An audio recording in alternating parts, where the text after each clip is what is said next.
नमस्कार विद्यार्थी मित्रांनो, तुमचं स्वागत आहे माझ्या YouTube channel maths academy by Sudhir मध्ये, जिथे तुम्हाला प्रत्येक प्रॉब्लेमचं सोल्युशन मिळेल साध्या सोप्या सरळ मराठी भाषेने. आजच्या व्हिडिओ लेक्चर मध्ये आपण स्टडी करणार आहोत दिलेल्या कर्वची ऑर्थोगोनल ट्रॅजेक्टरीज कसे कॅल्क्युलेट करायचे, त्याचे वर्किंग रूल आणि त्याच्यावरचं एक बोर्ड एक्झाम मध्ये विचारलेलं महत्वाचं सोपं एक्झाम्पल आज आपण बघणार आहे. ठीक आहे, सो पहिल्यांदा बघूया आपण ऑर्थोगोनल ट्रॅजेक्टरी म्हणजे काय असतं.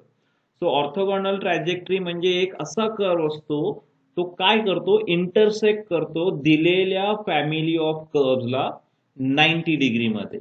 ओके, ऑर्थोगोनल ट्रॅजेक्टरी म्हणजे काय, एक असा कर्व जो दिलेल्या फॅमिली ऑफ कर्व्हला 90 डिग्री मध्ये इंटरसेक्ट करतो. ठीक आहे, म्हणून त्याला ऑर्थोगोनल, ऑर्थोगोनल याचा अर्थ परपेंडिक्युलर ट्रॅजेक्टरी. ठीक आहे, याला अजून असंही म्हटलं जातं, काय म्हटलं जातं, this trajectories are also known as a perpendicular curves.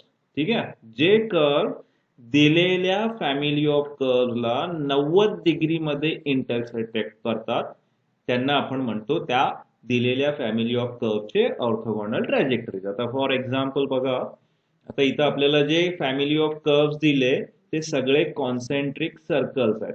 ही दिले आपल्याला फॅमिली कर्व्हची, कुठली, सर्कल्सची.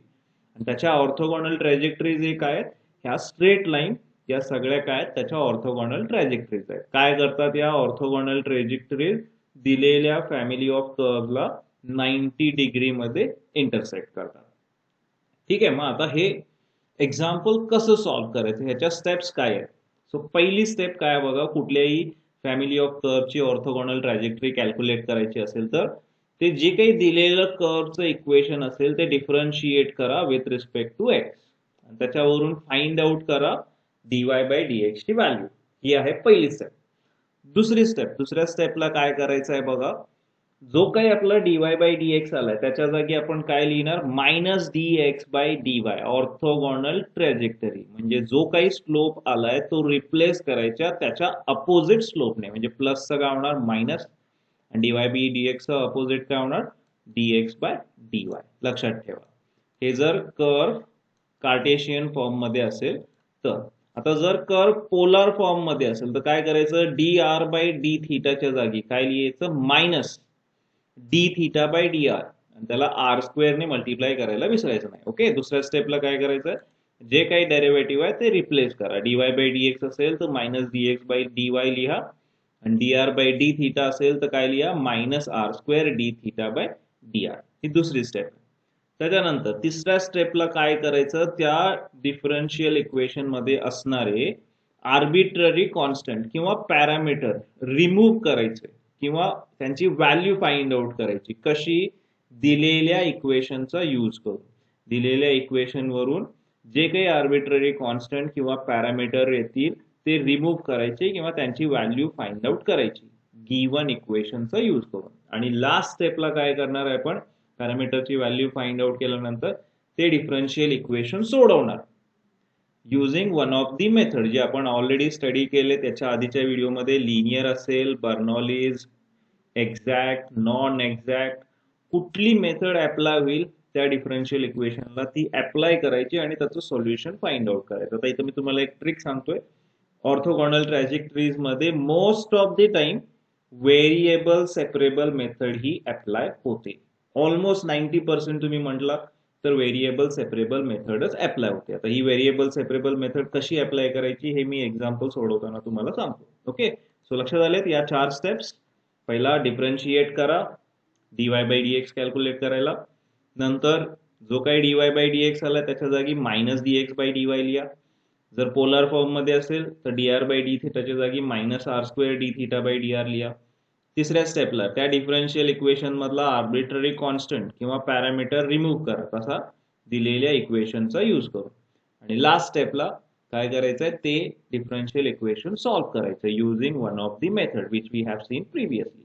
ठीक आहे, मग बघूया आता याच्यावरचं एक एखादं एक्झाम्पल आपण जे बोर्ड एक्झाम मध्ये विचारले तेच एक्झाम्पल या व्हिडिओ लेक्चर मध्ये घेणार आहे. सो व्हिडिओ शेवटपर्यंत बघा जेणेकरून तुमचा खूप फायदा होईल. सो बघा काय विचारलंय, find the orthogonal trajectories of the curves family of curves x² + 2y² = c². या कर्वच्या फॅमिलीचा ऑर्थोगोनल ट्रॅजेक्टरीज मला फाइंड आउट करायचं. हे एक्झाम्पल विंटर 24च्या B2 बोर्ड एक्झाम मध्ये 6 मार्क्ससाठी विचारलेलं आहे. ठीक आहे. आता हा जो फॅमिली ऑफ कर्व्ह दिले याच्यामध्ये आर्बिट्ररी कॉन्स्टंट कोण आहे? सी आहे. हे लक्षात ठेवा. एक्स आणि वाय हे आपले व्हेरिएबल्स आहेत. सो सी हा आर्बिट्ररी कॉन्स्टंट आहे. ठीक आहे. पहिला काय करतो मी, दिलेला फॅमिली ऑफ कर्व्ह लिहून घेतो. कुठल्या फॅमिली ऑफ कर्व्हचे मला ऑर्थोगोनल ट्रॅजेक्टरीज कॅल्क्युलेट करायचे आहेत?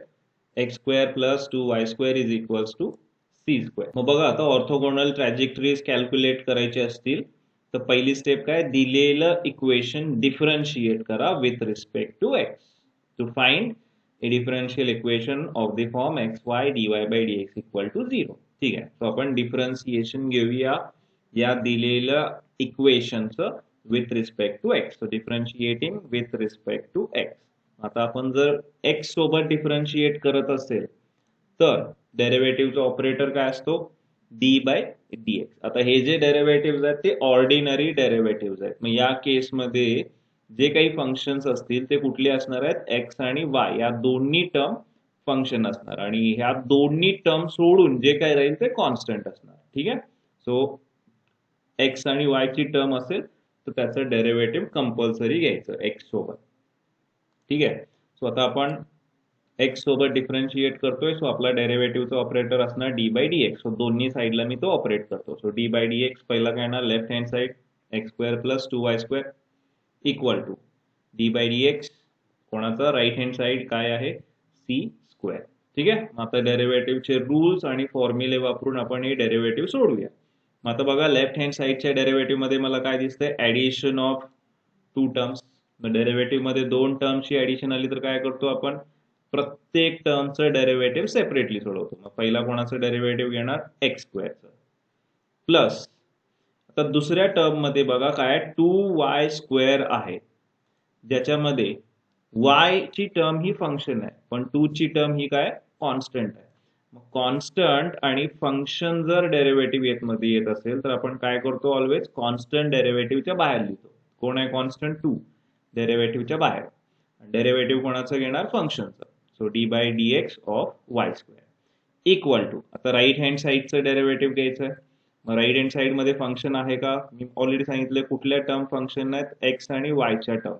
याच्यामध्ये एक्स पण नाही आहे वाय पण नाही म्हणजे हा काय झाला? कॉन्स्टंट झाला. आणि कॉन्स्टंटचं डेरिव्हेटिव्ह विथ एनी व्हेरिएबल हे ऑलवेज काय असतं? 0 असतं. ठीक आहे. ओके. पुढच्या स्टेपला लेफ्टचे डेरिव्हेटिव्ह सोडूया. एक्स स्क्वेअर हे पॉवर फंक्शन आहे. पॉवर फंक्शनचं डेरिव्हेटिव्ह कसं घेतो आपण? Power as it is into base जो असेल तो रेस टू ती पॉवर मायनस 1. ठीक आहे. मग एक्स स्क्वेअरचं डेरिव्हेटिव्ह काय येणार? Power as it is 2 into base x आणि रेस टू काय लिहिणार? ती पॉवर किती आहे? 2 मायनस 1. पण मला माहिती आहे 2 मायनस 1 म्हणजे काय असतं? 1. सो एक्स स्क्वेअरचं डेरिव्हेटिव्ह काय येणार? 2x प्लस 2 कॉन्स्टंट आहे तसा. आता वाय स्क्वेअरचं डेरिव्हेटिव्ह आपण एक्स सोबत घ्यायला लागलो. सो काय करायचं असतं? वाय ची टर्म जर आली तर पहिला त्याचं डेरिव्हेटिव्ह घेतो आणि मग त्याला कशाने मल्टिप्लाय करतो? dy बाय dx ने. आता वाय स्क्वेअर हे अगेन पॉवर फंक्शन आहे ज्याची पॉवर 2 आहे. सो काय येणार? वाय स्क्वेअरचं derivative 2 into y raise to 2 minus 1 म्हणजे काय? 1 आपण लिहित नाही. ओके. आणि मी मला सांगितलं वाय ची टर्म आपण एक्स सोबत डिफरन्शिएट करतोय. सो त्याला कशाने मल्टिप्लाय करायचं? dy बाय dx ने इक्वल टू 0. ठीक आहे. आता काय सिम्प्लिफाय होतं याच्यामध्ये? 2 आणि 2 ची मल्टिप्लिकेशन होते. बाकी आहे तसं 2x प्लस 2 इंटू 2y म्हणजे काय? 4y dy by dx equal to 0. ठीक आहे. पहिली स्टेप आपण कंप्लीट केली. डिफरन्शिएट केलं दिलेलं equation with respect to x आणि मला एक डिफरन्शियल इक्वेशन मिळालं एक्स वाय dy बाय dxच्या फॉर्म मध्ये. मग आता दुसऱ्या स्टेपला काय करायचं आहे बघा? ऑर्थोगोनल ट्रॅजेक्टरीज कॅल्क्युलेट करत असताना dy बाय dxच्या जागी काय रिप्लेस करायचं आहे? मायनस dx बाय dy याचा opposite. Okay. So next replace dy by dx by minus dx by dy. या इक्वेशन मध्ये जो dy बाय dx आहे याच्या जागी काय रिप्लेस करूया? Minus dx by dy. मग काय येणार बघा? 2x आहे तसा. आता हा मायनस dy बाय dx च्या जागी लिहिणार आहे त्यामुळे प्लस मायनस काय होणार? मायनस. आणि dy बाय dx काय जागी काय लिहिणार dx बाय dy आणि काय राहिलं हा 4y आहे तसा. ठीक आहे.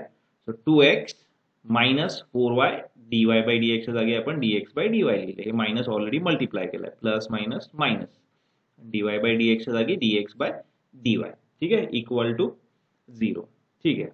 नेक्स्ट आता काय करायचं, काही सिम्प्लिफाय होते का बघा. या डिफरन्शियल इक्वेशन मध्ये होते. प्रत्येक टर्मला कशाने भाग जातोय 2 ने भाग जातोय.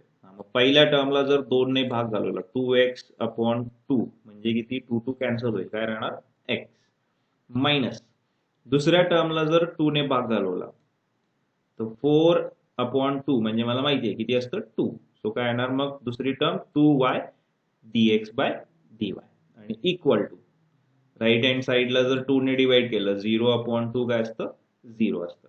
ठीक आहे. सिम्प्लिफाय केलं. सेकंड स्टेप पण आपण कंप्लीट केली. dy बाय dx च्या जागी मायनस dx बाय dy लिहिला आणि ते जे काही इक्वेशन आले ते सिम्प्लिफाय केलं बाय डिवाइडिंग इट 2. ठीक आहे. आता काय सांगितलंय मी तिसऱ्या स्टेपला बघा जरा.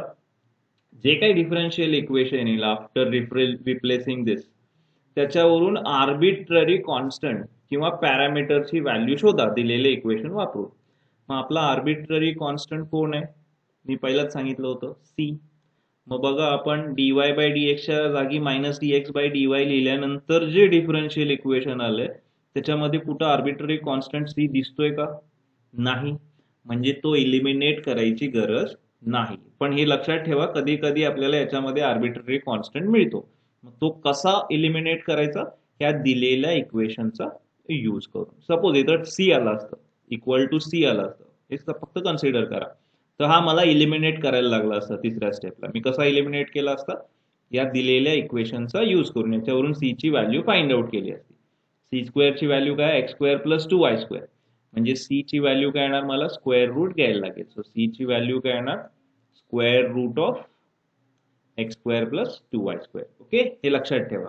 तिसऱ्या स्टेपला काय करायचं आहे dy बाय dx बरोबर मायनस dx बाय dy लिहिल्यानंतर जे डिफरन्शियल इक्वेशन आले त्याच्यामधून आर्बिट्ररी कॉन्स्टंट किंवा पॅरामीटर जो काही असेल तो एलिमिनेट करा दिलेल्या इक्वेशनचा यूज करून. आता इथं काय होतं इथं या एक्झाम्पल मध्ये आपल्याला आर्बिट्ररी कॉन्स्टंटच मिळत नाही डिफरन्शियल इक्वेशन मध्ये dy बाय dx च्या जागी मायनस dx बाय dy लिहिल्यानंतर. मग आता आपण काय करूया डायरेक्टली चौथ्या स्टेपला जाऊया. काय चौथी स्टेप ऑर्थोगोनल ट्रॅजेक्टरीची. जे काही डिफरन्शियल इक्वेशन आलंय आर्बिट्ररी कॉन्स्टंट इलिमिनेट केल्यानंतर ते सोडवा कुठल्याही एका मेथडने. मी मगाशीच सांगितलं मोस्टली कुठली मेथड अप्लाय होते व्हेरिएबल सेपरेबल. जर ही नाही झाली तर मग या 4 मेथडकडे आपण जाणार. पण पहिला व्हेरिएबल सेपरेबलच चेक करायची तीच येते. नाही झाली अप्लाय तर मात्र लिनियर आहे का बर्नॉलीज एक्झॅक्ट नॉन एक्झॅक्ट कुठल्या टाईप मध्ये आहे बघायचं. ठीक आहे. याच्या पण मेथड्स आपण ऑलरेडी स्टडी केलेले आहेत. याचे व्हिडिओ पण मी बनवलेले आहेत. तुम्ही जरूर माझ्या युट्यूब चॅनलला भेट देऊन ते बघू शकता. ठीक आहे. स्वतः काय करूया आपण काय करणार आहे method of variable separable use करणार आहे. हा मग आता याच्या स्टेप्स काय असतात बघा. पहिल्यांदा काय करायचं डेरिव्हेटिव्हची जी काही टर्म आहे ती एका साईडला लिहायची. मग आता बघा या डिफरन्शियल इक्वेशन मधला आपला डेरिव्हेटिव्ह कोण आहे dx बाय dy. मी काय सांगितलं हा एका साईडला ठेवायचा. एक तर लेफ्टला लिहा किंवा राईटला लिहा. आता काय करूया हा जर लेफ्टला मी आहे तसा ठेवला तर तो निगेटिव्ह होतो. मग मी काय करतो याला राईटला शिफ्ट करतो म्हणजे हा मायनसचा काय होईल प्लस. आपल्याला ऑलवेज जेवढं पॉसिबल असेल ते पॉझिटिव्ह मध्ये ठेवायचा प्रयत्न करा. ठीक आहे. सो लेफ्टला काय राहणार एक्स आणि हा minus 2y dx by dy जी काही डेरिव्हेटिव्हची टर्म आहे ती मी राईटला शिफ्ट करतो. मग ही मायनस राईटला गेल्यावर काय होते प्लस होणार. So 2y dx by dy हा जो मायनस आहे तो राईटला गेल्यावर काय होणार plus 2y dx by dy. Okay. पहिली स्टेप लक्षात आली. तर दुसऱ्या स्टेपला डेरिव्हेटिव्ह मधल्या ज्या टर्म्स आहेत dx आणि dy त्या एक लेफ्टला एक राईटला लिहायची. मग आता dx ऑलरेडी राईटला आहे. ओके. आता dy लेफ्टला लिहा. डिनॉमिनेटर मधली टर्म दुसऱ्या साईडला शिफ्ट करायची. ठीक आहे. डेरिव्हेटिव्ह मधली डिनॉमिनेटर मधली जी काही टर्म असेल ती दुसऱ्या साईडला शिफ्ट करायची. मग आता डेरिव्हेटिव्ह मधली दुसरी टर्म कुठली आहे dy. इकडे डिवाइड आहे. मग आता ही अपोजिट साईड म्हणजे लेफ्ट हँड साईडला शिफ्ट करतो. मग ही डिवाइड आहे लेफ्टला गेल्यावर काय होणार मल्टिप्लाय होणार. कोणाला मल्टिप्लाय होणार एक्स ला. ओके. सो लेफ्ट हँड साईडला काय येणार मग x into dy. Okay. Equal to राईटला काय राहणार हा dy लेफ्टला गेला म्हणजे राईटला काय राहणार 2y dx. ठीक आहे, लक्षात आलं. दुसरी स्टेप, डेरिव्हेटिव्ह मधली एक टर्म लेफ्टला लिहा, एक टर्म राईटला लिहा. ठीक आहे, आता तिसरी स्टेप म्हणजे आपलं नाव जे आहे मेथडचं, व्हेरिएबल सेपरेबल, म्हणजे व्हेरिएबल सेपरेट करायचे. म्हणजे हा जो dy आहे याच्या साईडला कुठल्या टर्म्स यायला पाहिजेत, y च्या टर्म्स यायला पाहिजेत. आणि राईट हँड साईडला जो dx आहे याच्या साईडला कुठल्या टर्म्स येणार, x च्या टर्म्स येणार. Variable separable method, variable separate करायचे त्याच्या डेरिव्हेटिव्हला. सो dy च्या साईडला मी y च्या टर्म्स लिहिणार आणि dx च्या साईडला x च्या टर्म. ठीक आहे, मग आता dy च्या साईडला y ची टर्म लिहूया. y ची टर्म कुठली आहे बघा, yच आहे. ही राईटला आहे, मला कुठे पाहिजे, dy च्या साईडला म्हणजे लेफ्टला पाहिजे. मग हा y जर लेफ्टला आला, इथं मल्टिप्लाय आहे, तर राईटला काय होणार, डिवाइड होणार. किंवा y/1 आहे असं म्हटलं, मल्टिप्लाय आहे, लेफ्टला आला तर काय होणार, इनव्हर्स मल्टिप्लाय, रिव्हर्स मल्टिप्लाय, काय पण म्हणा. म्हणजे y/1 चा काय होणार, 1/y, आणि तो कोणाला मल्टिप्लाय होणार आहे, dy ला. इक्वल टू, हा 2 आहे तसा. आता y ऑलरेडी आपण लेफ्टला शिफ्ट केला. आता x आपल्याला कुठे पाहिजे, dx च्या साईडला पाहिजे. इथं पण बघा, हा x dy ला मल्टिप्लाय. मग राईट हँड साईडला गेल्यावर काय होणार, रिव्हर्स मल्टिप्लाय. x/1 चा रिव्हर्स काय असतो, 1/x. कोणाला मल्टिप्लाय होणार, तो dx ला. ठीक आहे, तिसरी स्टेप लक्षात आली. व्हेरिएबल सेपरेट करा, x चे टर्म्स dx साईडला लिहा, y च्या टर्म dy साईडला लिहा. ठीक आहे, आणि आता फायनल व्हेरिएबल सेपरेबलची चौथी स्टेप काय करायचं असतं, दोन्ही साईडचं इंटिग्रेशन घ्या, इंटिग्रेटिंग ऑन बोथ साईड. ठीक आहे, पहिला इंटिग्रेशन घेतो मी लेफ्ट हँड साईडचं, 1/y चं इंटिग्रेशन y सोबत dy इक्वल टू, आता राईट हँड साईडचं इंटिग्रेशन घेऊ, इंटिग्रेशन ऑफ काय येणार, 2 इंटू 1/x dx. ठीक आहे, मग आता हे इंटिग्रेशन सोडवूया. सिंपल एक्झाम्पल आहे, सिंपल फॉर्म्युले वापरून हे इंटिग्रेशन सोडवायचं. आता मग 1/y याचा स्टँडर्ड फॉर्म्युला आहे, डायरेक्ट इंटिग्रेशन आपण लिहू शकतो. काय फॉर्म्युला, तो बरावीमध्ये बघितलंय आपण. 1/x असेल तर काय लिहितो, इंटिग्रेशन log x. 1/y असेल त्याचं इंटिग्रेशन y सोबत असेल तर काय लिहिणार, log y इक्वल टू. आता बघा, हे इंटिग्रेशन सोडवायचं आहे, 2 इंटू 1/x कोणासोबत, x सोबत. म्हणजे काय, x ची टर्म जी काय असेल ती फंक्शन कुठली आहे, x ची टर्म 1/x, आणि x सोडून जी काय राहिले, x ची टर्म सोडून जे काय राहिले 2, हे काय, कॉन्स्टंट. मग आपल्याला माहिती आहे कॉन्स्टंट आणि फंक्शन जर एकत्र आले तर काय करतो आपण, कॉन्स्टंट इंटिग्रेशनच्या बाहेर लिहितो आणि जे काही फंक्शन आहे त्याचं इंटिग्रेशन घेतो. मग कुठला कॉन्स्टंट आहे, 2, त्याला काय करूया, इंटिग्रेशनच्या बाहेर लिहू आणि इंटिग्रेशन कोणाचं घेणार, 1/x. ठीक आहे, ओके, रूल अप्लाय केला, लक्षात आलं ना. 2 कॉन्स्टंट इंटिग्रेशनच्या बाहेर आणि इंटिग्रेशन कोणाचं, 1/x. ठीक आहे, आता 2 आहे तसा 1/x चे इंटिग्रेशन काय ऑलरेडी बघितलंय आपण, काय फॉर्म्युला 1/x च्या इंटिग्रेशनचा, log x. आता इंटिग्रेशन घेतलं की ऑलवेज काय लिहित असतो आपण, कॉन्स्टंट ऑफ इंटिग्रेशन. पण आता जरा लक्ष द्या, सी लिहू नका. आपले जे दोन्ही इंटिग्रेशन सोडवले त्याचा आन्सर लॉग मध्ये आले. सो कॉन्स्टंट ऑफ इंटिग्रेशन सुद्धा लॉग मध्ये लिहा. असं मी का करायला लागलोय, कारण लॉग मध्ये लिहिलं तर मी लॉगचे रूल वापरून हे इक्वेशन सिम्प्लिफाय करू शकतो. ठीक आहे, so plus constant of integration काय लिहिणार, लॉग सी. का, कारण दोन्ही इंटिग्रेशन माझे लॉग मध्ये आलेत म्हणून. ठीक आहे, ओके. मग आता बघूया, लेफ्टला काही सिम्प्लिफाय होत नाही, ऍज इट इज ठेवा, log y इक्वल टू. तर राईटला काय करायचं बघा, पहिला लॉगच्या ऍडिशनचा रूल यूज करायच्या आधी हा लॉगच्या आधी जो नंबर आहे तो आपल्याला ट्रान्सफर करायला लागतो. मग लॉगच्या आधी जर कुठला रूल किंवा नंबर आला तर आपण काय करतो बघा, हा पॉवर फंक्शनचा रूल यूज करतो. लॉगच्या आधी कुठलाही नंबर आला n तर आपण काय करतो, तो कुठं लिहितो, m च्या पॉवर मध्ये. n log m म्हणजे काय, log m raise to n. जी काही नंबर आहे लॉगच्या आधी ती कुठं लिहायची, त्या नंबरच्या पॉवर मध्ये, m च्या पॉवर मध्ये. हा, मग 2 इंटू log x म्हणजे काय येणार, log x रेस टू 2. हा जो 2 आहे तो x च्या पॉवर मध्ये लिहायचा. सो log x आणि रेस टू काय येणार, 2. ठीक आहे, लक्षात आलं, पॉवर फंक्शनचा रूल. प्लस log c आहे तसा. ठीक आहे, पहिला पॉवर फंक्शनचा रूल यूज केला. आता काय दिसतंय बघा, लेफ्टला काही सिम्प्लिफाय होत नाही, लेफ्टला लॉग वाय आहे तसा इक्वल टू. आता राईटला काय दिसतंय बघा, 2 लॉगची ऍडिशन. मग याचा पण रूल आपल्याकडे आहे, 2 लॉगची ऍडिशन आली तर काय आन्सर येतं, लॉग. पण लॉग मध्ये काय लिहायचं, त्या नंबर्सची multiplication. Log m plus log n म्हणजे काय, log m into n. Log x square plus log c म्हणजे काय येणार, लॉग. आणि लॉग मध्ये काय लिहिणार, एक्स स्क्वेअर आणि सी ची मल्टिप्लिकेशन. ठीक आहे. So log m plus log n म्हणजे log m into n. So log x square plus log c म्हणजे काय, log x square into c. ठीक आहे. आता काय करू शकतो बघा, आपण दोन्ही साईडला लॉग आलाय, इन बिटवीन काय नको, दोघांच्या मध्ये कुठलेही नंबर नको. ठीक आहे. मग अशा केसमध्ये आपण दोन्ही साईडचे लॉग कॅन्सल करू शकतो. कसे, अँटी लॉग घेऊन. अँटी लॉग घेतलं तर काय होतं, लॉग कॅन्सल होतो. सो दोन्ही साईडचा मी अँटी लॉग घेतो, सो लॉग कॅन्सल होईल. म्हणजे मला काय इक्वेशन मिळालं बघा, लेफ्टला वाय आणि राईटला x square into c. So y is equals to x square into C.